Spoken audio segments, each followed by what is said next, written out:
Dieu vous bénisse.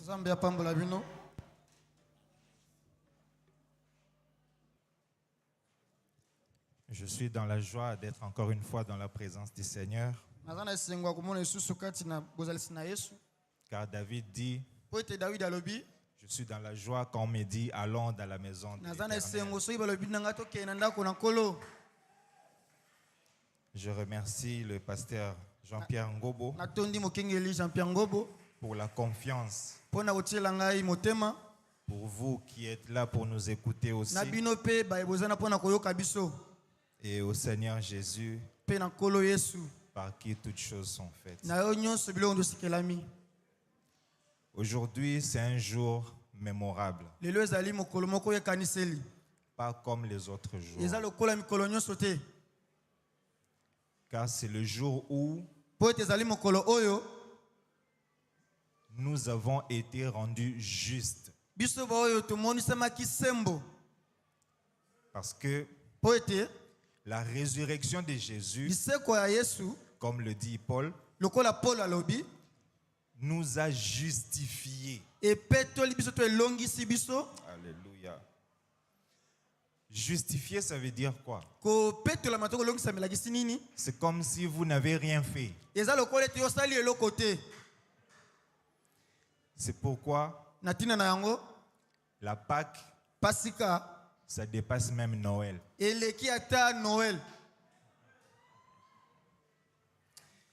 Veuillez vous lever, je vous prie, pour lire la parole de Dieu.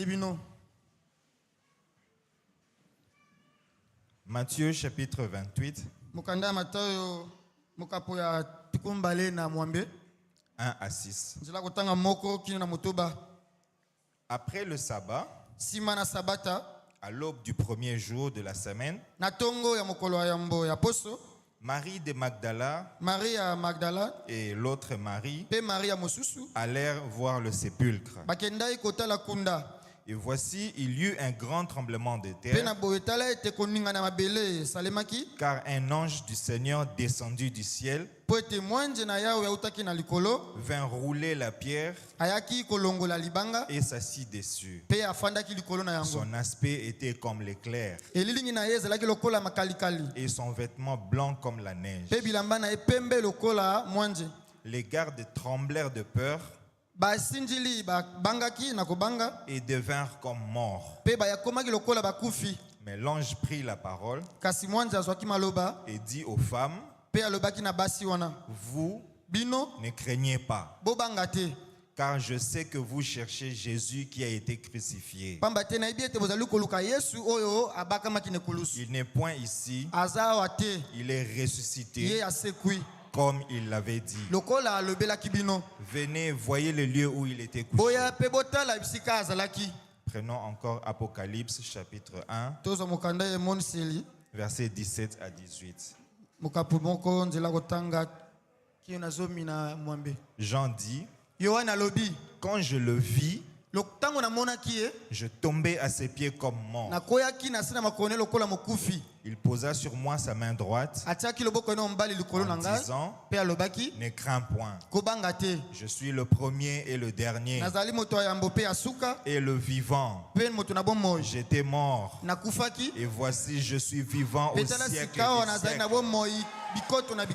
Je tiens les clés de la mort et du séjour des morts. Vous pouvez vous asseoir. Seigneur Jésus, toi l'auteur de la parole, nous venons humblement au pied de ta croix, implorant ta grâce et ton pardon, et t'invitons Seigneur que tu descendes avec cette puissance de la résurrection, nous oindre et parler à travers ta parole. Enlève tout ce qui est de moi et parle à ton peuple, et qu'après ce jour qu'on se dise que réellement tu nous avais parlé, que des cœurs soient changés, Seigneur, que des gens soient changés et que ta vie soit manifestée en nous. Au nom de Jésus. Amen. Si je peux appeler ça un sujet, Je parlerai sur le signe et la résurrection. Avant ce matin de Pâques, l'humanité était comme dans un cachot. Nous étions tous comme des prisonniers de la mort. Même tous les prophètes ne pouvaient pas payer le prix pour que nous puissions ressusciter un jour. Mais frère Branham dit, dans le sceau de Pâques, au paragraphe 22, il dit Pâques, c'est l'événement le plus important qui se soit jamais produit sur la terre. Je ne pense pas qu'il y ait quelque chose qui puisse dépasser ça. Vous direz, et la crucifixion, c'était un événement important. Mais il y avait beaucoup d'hommes qui sont morts. Beaucoup d'hommes qui ont été crucifiés. Même à l'époque de notre Seigneur. Mais il n'y en a qu'un seul qui est ressuscité dans les morts. Voilà ce qui a réglé la chose de façon définitive.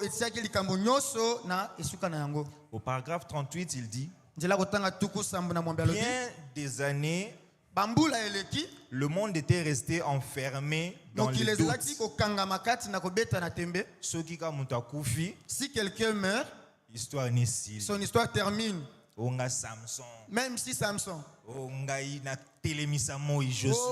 moi Josué, j'ai fait arrêter le soleil. Si tu meurs, pour toi c'est fini. C'était comme ça jusqu'à ce moment-là, quand Jésus a été ressuscité. Je peux voir Job, alors qu'il avait la vision, parce qu'il vivait par la foi. Il dit que même si mon corps et si même si toute ma peau ici est terminée, mais je sais qu'un jour mon Rédempteur s'élèvera. Et il dit, de mes yeux, avec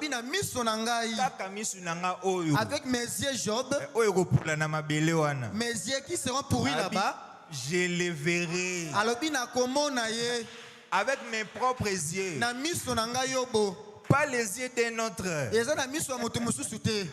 mais de mes yeux, je le verrai. Il avait la vision de la résurrection. Wow. Au paragraphe 95, Branham dit, mais quand Christ saignait, il était en train de mourir. Et Dieu, en le regardant, a vu sa résurrection et l'église ressuscitée avec lui. C'est pourquoi il n'y avait pas d'autre espoir que ce sacrifice. Mais pour bien comprendre ça, nous devons retourner un peu dans l'Exode. Lorsque le peuple d'Israël était en esclavage en Égypte, c'est là que la Pâque a commencé. Ils étaient en esclavage en Égypte. Et Pharaon ne voulait pas leur laisser partir. Et Dieu avait promis dans Exode 12:12 qu'il passera et frappera tous les premiers-nés du pays d'Égypte. Et que seules les maisons où il y aurait les signes de sang qui seraient épargnées. Il avait demandé à chaque maison d'Israël de prendre un agneau sans défaut, de le garder pendant 4 jours. Et pendant ces 4 jours, On devait bien examiner l'agneau. Aza maladifté. Est-ce qu'il n'est pas maladif? Est-ce qu'il est en bonne santé? Aza na défauté. Pour pouvoir ensuite le sacrifier, le tuer, afin de prendre le sang et de mettre sur les porcs.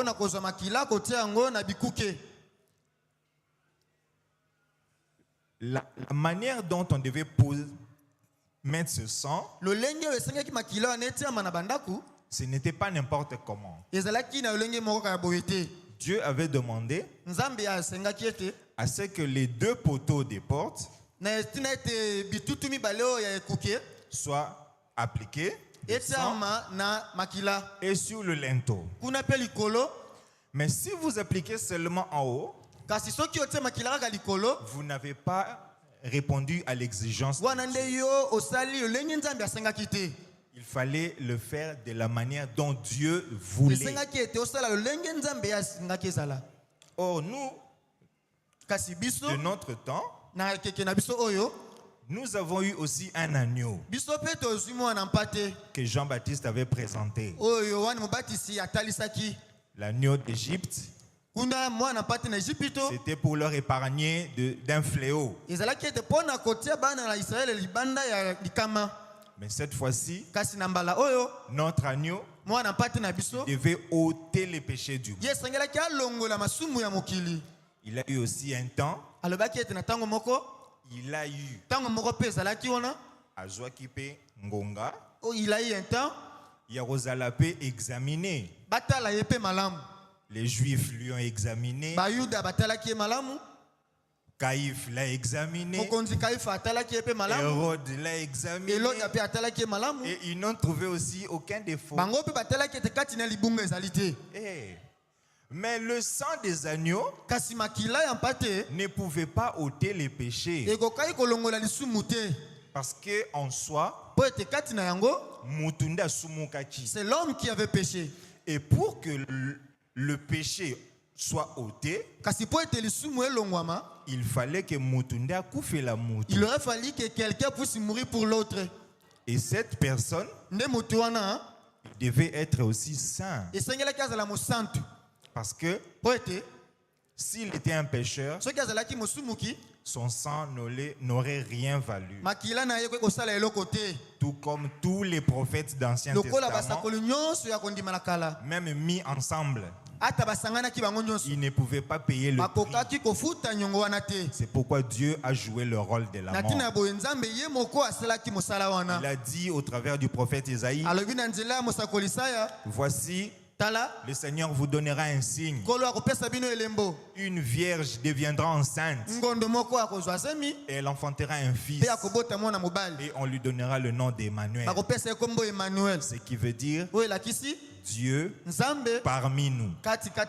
Voilà pourquoi, étant lui-même saint, étant l'agneau de Dieu, il avait un sang si riche et pour payer la rançon. Voilà pourquoi, une fois qu'il a payé la facture, on devait avoir un reçu pour prouver que la facture avait été payée. C'était ça le corps qui est sorti de la tombe. S'il n'était pas ressuscité, nous serions les plus malheureux de tous. C'est ce qui fait d'ailleurs la différence dans nos religions. Nous avons le seule religion où le fondateur est vivant. Amen. Même si vous prenez Bouddha dans la tombe, Mahomet dans la tombe, peu importe qui ce que vous prendrez dans la tombe, mais seul Jésus a une tombe vide avec une histoire marquée dans l'humanité. Alléluia. Amen. Le sang des agneaux ne suffisait pas pour ôter les péchés. Et la vie de l'agneau ne pouvait pas revenir sur l'individu. Parce que Paul dit, Une fois, l'adorateur dans le temple avec son agneau de sacrifice, ce sang-là ne faisait que couvrir les péchés. Mais le sang de Jésus, pas seulement a ôté les péchés, mais la vie qui était dans le sang est revenue sur nous. C'est ce qui a produit la Pentecôte. Voilà pourquoi nous marchons différemment. Nous ne sortons pas avec des femmes. Nous ne buvons pas. Nous ne fumons pas. On n'escroque pas les gens. Parce que cette vie-là est revenue sur nous. Je n'ai pas fourni d'efforts pour arrêter de boire, pour arrêter de fumer. J'ai lisé une brochure, Nassé Akwiti. Pendant que j'étais ivre, je lisais les brochures. Pendant que j'étais ivre, je suis tombé sur un point qui m'a vraiment choqué. C'était la brochure Le péché impardonnable. Et j'ai lu là où frère Branham disait: si vous continuez à pécher volontairement, après avoir reçu la connaissance de la vérité, il ne reste plus de sacrifice pour les péchés, mais une attente d'un jugement qui dévorera les rebelles. Et après il dit: mieux valait pour vous ne pas écouter ceci, que de l'avoir écouté et demeurer encore dans les péchés. J'étais ivre. On dirait que tu es en pause. À ce moment-là, c'est comme si mon ivresse là était un peu stoppée. J'ai pleuré parce que j'ai commencé à boire, à fumer. J'avais encore 14 ans. 14 ans. Et imaginez-vous, à 21 ans, je tombe sur une brochure. J'avais fourni d'efforts avant pour arrêter, ça ne marchait pas. Mais cette nuit-là, j'ai dit au Seigneur: si vraiment tu m'aimes, enlève ça en moi. Et je suis réveillé le matin. Je n'avais même plus envie de fumer. Je n'ai jamais eu envie de boire depuis ce jour-là. C'est ça la puissance de la transformation.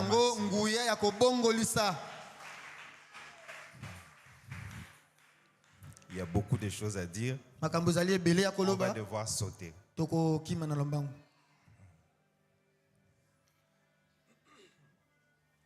Le sang devait être appliqué. Il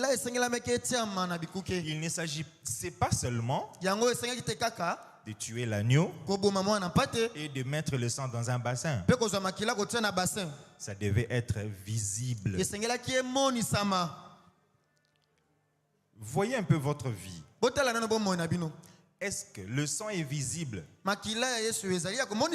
Quand les gens te voient, ils voient que non, tu es chrétien. Réfléchis un peu toi-même. Qu'est-ce que tu présentes? Est-ce que les gens peuvent parler de toi? Comme ce que m'a raconté ma femme. Elle était allée rendre visite chez quelqu'un. Elle a entendu de très bons témoignages à mon sujet. Et elle a même envoyé des voices. Je ne sais pas si elle a enregistré ou comment. C'est ça un chrétien. Avec la vie de Christ en soi. Vous marchez, on voit Christ. Dès que vous arrivez, les gens bénissent le Seigneur. Et non pas Tu arrives là-bas, tu commences à commérer. Il y en a de ça. Bazali bongo, bazali. Je connais des gens. Je ne peux même pas les visiter à cause de ça. Ils sont tout le temps en train de parler des gens. Et des champions qui disent qu'ils ont des saints-esprits. Le sang doit être visible. La vie qui est dans ce sang, on doit le voir.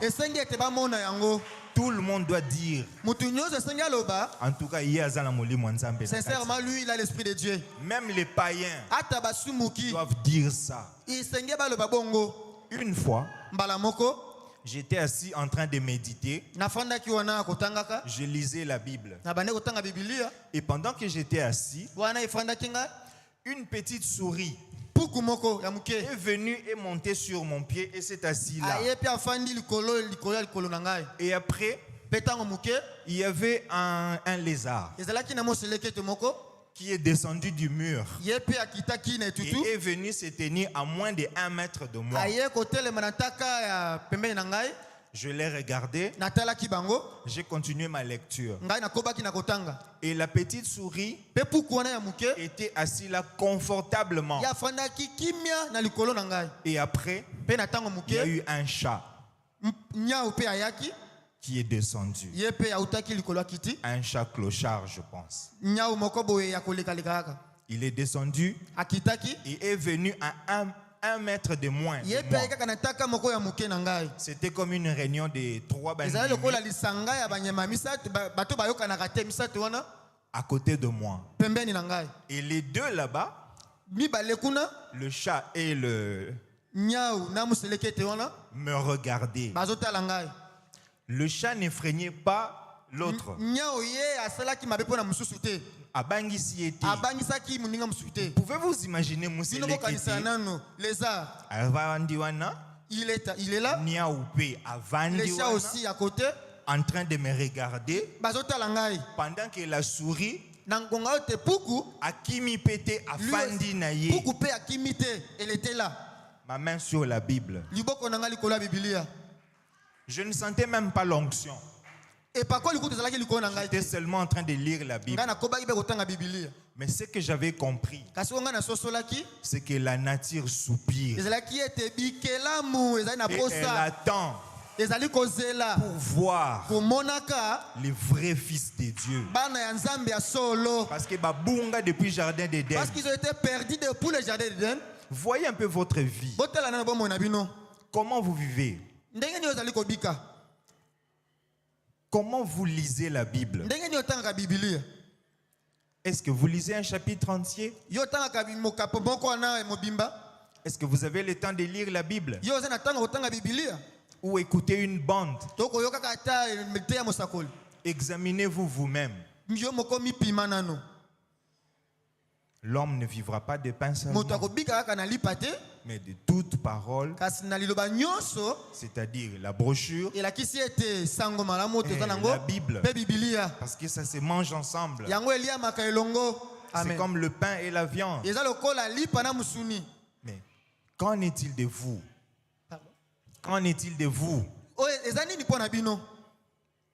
Dieu avait dit, quand je verrai le sang, je passerai par-dessus vous. Est-ce que quand Dieu passera, parce que bientôt là, il viendra. Est-ce qu'il va te trouver avec le signe? Parce que le sang, c'est le signe. Or, le sang aujourd'hui, c'est le Saint-Esprit. Frère Branham le dit dans la prédication, le signe. Il dit que le signe, aujourd'hui, c'est le Saint-Esprit. Au paragraphe 77, le signe du 1963, de 1er septembre. Il dit le signe pour le croyant aujourd'hui, c'est le Saint-Esprit et non pas le sang, le composant chimique là. Non. Mais c'est le Saint-Esprit. C'est là le signe que Dieu exige de l'Église aujourd'hui. Dieu doit voir ce signe. Il doit le voir en chacun de nous. Au paragraphe 78, il dit, comme les ombres du soir apparaissent et que la colère est prête à être déversée sur les nations impies, sur les incroyants, ceci sur ceux qui font profession sans possession. Donc la colère va tomber sur les soi-disant croyants. Ceux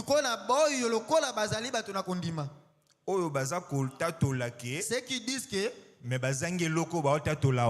alors ils n'ont pas ce qu'ils sont en train de dire que non ils ont. La colère s'abattra sur eux. Or cette fois-ci, ce sera la grande tribulation avec la marque de la bête, où on ne pourra pas acheter ni vendre si on n'a pas la marque de la bête. Alors comment allez-vous vous en sortir alors que l'agneau de Dieu est là pour vous faire sortir? Tout comme en Égypte, c'était pour les faire sortir pour la terre promise. Et aujourd'hui, il nous a envoyé le Saint-Esprit pour pouvoir nous faire sortir et nous amener au ciel. Et cela nous épargnera de tous ces fléaux. Alors, qu'en est-il de vous? La Pâque aujourd'hui, qu'est-ce que cela a produit en vous? Nous avons mangé le pain. Nous avons bu le vin. Qu'est-ce que nous avons fait pendant la semaine? Beaucoup sont venus à l'église. Ils n'ont même pas arrangé leur vie. Ils sont là assis. Et ils ont dit Seigneur pardonne-moi. Après ayekolia. Et puis il vient, il mange. Vous savez, Paul dit, c'est lui qui mange ses pains indignement. Il boit un jugement contre lui.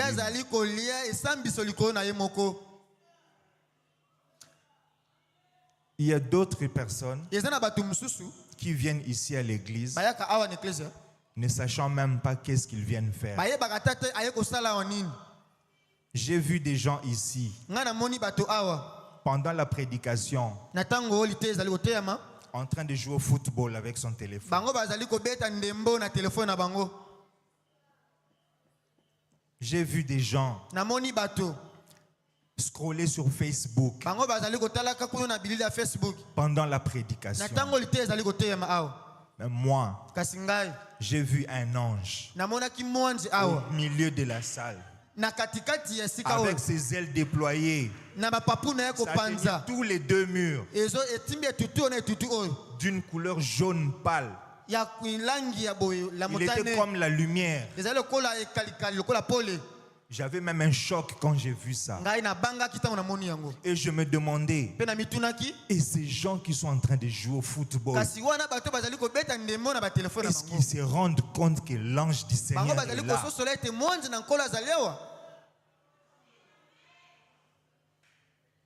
C'est comme le pasteur Lifoko qui a chanté. Là où les anges ont peur de marcher.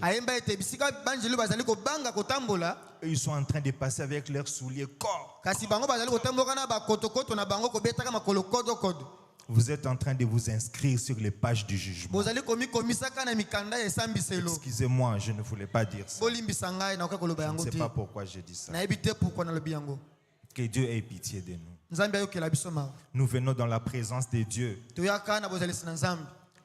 avec les mêmes désirs de retourner, continuer le mal qu'on fait. Vous venez prendre la Sainte Seine en promettant ton petit chéri là-bas que non, après veiller,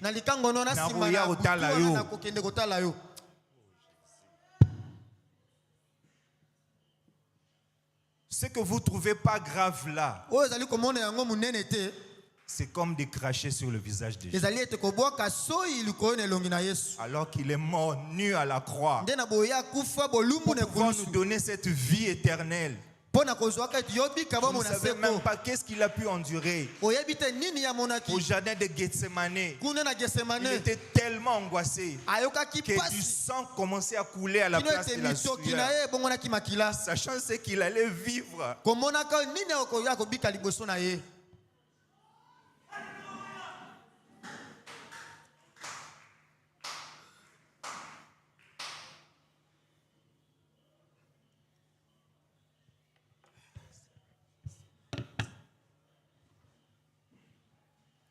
Que Dieu ait pitié de nous. Vous êtes libre de faire ce que vous voulez. Mais il est écrit, nous sèmons et nous les récoltons.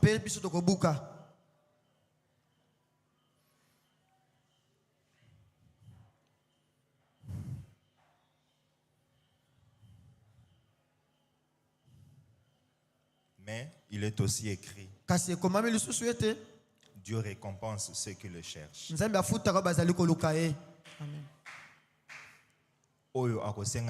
Pardon sincèrement. Celui qui va demander pardon à Dieu sincèrement, Dieu saura comment lui récompenser.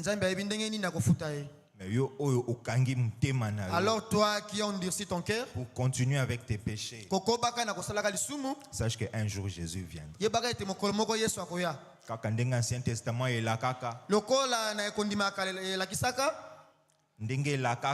comme l'Ancien Testament avait promis qu'il viendra, il était venu aussi, et histoire. Et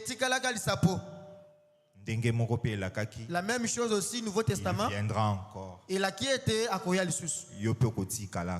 Toi aussi tu vas rester histoire. Avec l'histoire. On était avec Bakengel Ngobo. Ils sont partis en enlèvement.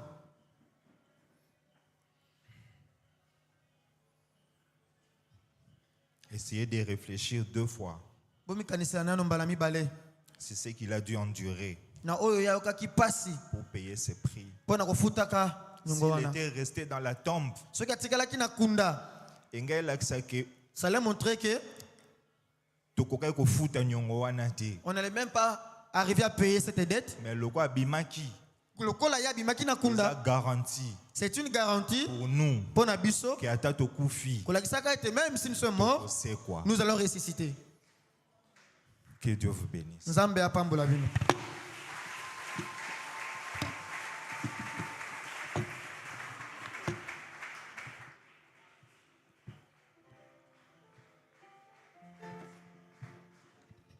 Est-ce qu'on peut acclamer très fort pour le Seigneur Jésus?